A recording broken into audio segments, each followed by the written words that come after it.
சுவிசேஷம்னா என்ன? What is the gospel? இயேசு கிறிஸ்துட்ட வாங்க, அவர் உங்களுடைய வாழ்க்கையை செழிப்பாக்குவாரு. இனிமேல் உங்களுக்கு நோய் நொடியே இருக்காது. உங்களுடைய வாழ்க்கை அப்படி பிரம்மாண்டமா இருக்கும். இதுதான் சுவிசேஷமா? இதுதான் அப்போஸ்தலர்கள் பிரசங்கித்தாங்களா? இதுதான் இயேசு கிறிஸ்து உலகம் எங்கும் போய் சுவிசேஷமாக பிரசங்கிங்கள் என்று சொன்னாங்களா? வாங்க பார்க்கலாம், சுவிசேஷம்னா என்னது? What is the gospel of Jesus Christ? Gospel அப்படின்னா குட் நியூஸ், அதாவது நற்செய்தி. குட் நியூஸ் எப்போ குட் நியூஸா இருக்கும்னா உங்களுக்கு பேட் நியூஸ் தெரியும் போது. உதாரணத்துக்கு உங்களுக்கு கேன்சர் அப்படின்னு டாக்டர் சொல்றாங்க, அது ஒரு பேட் நியூஸ். ஆனா அதே டாக்டர் அந்த கேன்சரை கியூர் பண்றதுக்கு அந்த மெடிசின் இருக்குன்னு சொல்றாங்க, அது குட் நியூஸ். சோ எப்போ குட் நியூஸ் உங்களுக்கு குட் நியூஸா இருக்கும்னா எப்போ நீங்க பேட் நியூஸை தெரிஞ்சுக்கிறீங்களோ அப்போதான். பேட் நியூஸ், அந்த கெட்ட செய்தி என்னது? ஆதியிலே கடவுள், அதாவது ஆரம்பத்துல கடவுள் எல்லாவற்றையும் படைக்கிறாரு. மனுஷனையும் அவருடைய சாயல்ல அவர் படைக்கிறார். படைச்ச பிறகு அவனுக்கு ஒரு கட்டளையை கொடுக்கிறார், நீ இதை செய்யக்கூடாது, செஞ்சா நீ அன்னைக்கு மரிச்சு போயிருவ, அதாவது மரணம் நேரிடும், நீ செத்து போயிருவ அப்படின்னு சொல்றாரு. ஆனா மனுஷன் கடவுளுடைய கட்டளையை மீறுறான். அதன் விளைவா மனு குலத்துக்குள்ள பாவம் வருது. எப்போ மனுஷன் பாவம் செஞ்சானோ அப்பவே அவன் ஆவிக்குரிய மரணத்தை சந்திக்கிறான். அதாவது அவனுக்கும் கடவுளுக்கும் உள்ள உறவு துண்டிக்கப்படுது. அடுத்தது மனுஷன் நித்திய மரணத்தை சந்திக்க போறான். அதான் கடவுளுடைய நித்திய கோபாக்கினையில நித்தியமா வாழ்றது. அதான் நரகம். பாவத்தின் சம்பளம் மரணம். அதான் ஆவிக்குரிய மரணம், சரீர மரணம், கடைசியா நித்திய மரணம். இப்ப பேட் நியூஸ் என்னதுன்னா, மனு குலத்தின் தாய் தந்தையாகிய ஆதாம் ஏவாள் செய்த பாவத்தின் நிமித்தமாக முழு மனுக்குலமே பாவத்துல தான் பிறக்குது.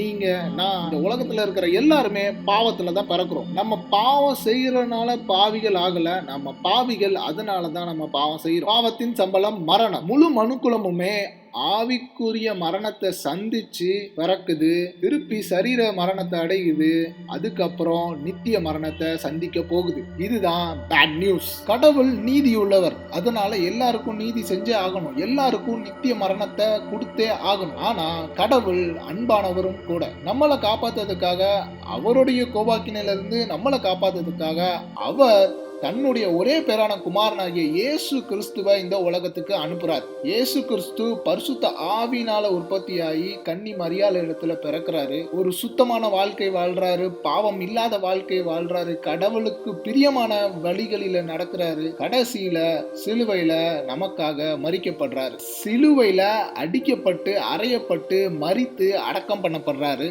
3ஆம் நாள் கடவுள் அவரை உயிரோட எழுப்புறாரு. இப்போ இயேசு கிறிஸ்து, அதாவது குமாரனாகிய இயேசு கிறிஸ்து பிதாவானவருடைய வலது பார்சத்தில் வீற்றிருக்கிறார். இயேசு கிறிஸ்து திரும்பவும் உலகத்துக்கு வருவார், ஒரு ராஜாவா எல்லாரையும் நியாயம் தீர்க்கிறதற்காக.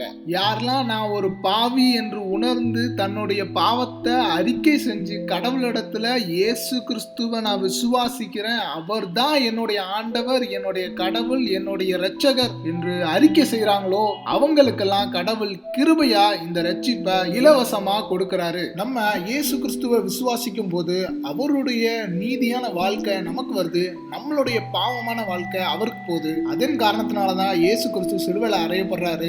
அதனால நமக்கு பாவ மன்னிப்பும் நித்திய ஜீவனும் கிடைக்குது. 2 கொரிந்தியர் 5:21, நாம் அவருக்குள் தேவனுடைய நீதியை அடையும்படிக்கு, அதாவது இயேசு கிறிஸ்துவுக்குள் தேவனுடைய நீதியை அடையும்படி பாவம் அறியாத அவரை, பாவம் அறியாத இயேசு கிறிஸ்துவை நமக்காக பாவமாக்கினார். எப்படி இயேசு கிறிஸ்து 3 நாளைக்கு பிறகு உயிர் தெழுந்தாரோ அதே மாதிரி நம்மளும் நம்மளுடைய சரீர மரணத்துக்கு அப்புறம் இயேசு கிறிஸ்துனுடைய 2ஆம் வருகையில உயிர் தெழுவோம். பிறகு அவரோடு நித்தியமாக வாழ்வோம். அதுதான் நித்திய ஜீவன். ரோமர் 6:23, பாவத்தின் சம்பளம் மரணம், தேவனுடைய கிருபை வரமோ நம்முடைய கர்த்தராகிய இயேசு கிறிஸ்துவினால் உண்டாகும் நித்திய ஜீவன், அதாவது ரட்சிப்பு. இதுதான் குட் நியூஸ், இதுதான் சுவிசேஷம், இந்த கேன்சரை குணமாக்குற மருந்து.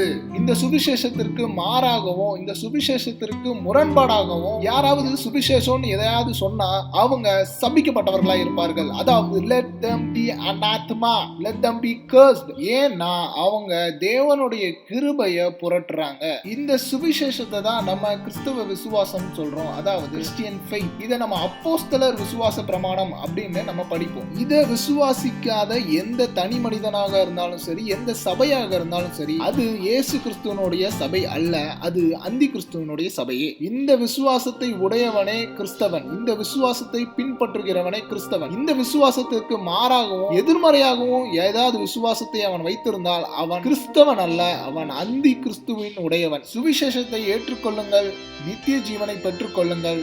கர்த்தர் உங்களை ஆசீர்வதிப்பாராக. ஆமென்.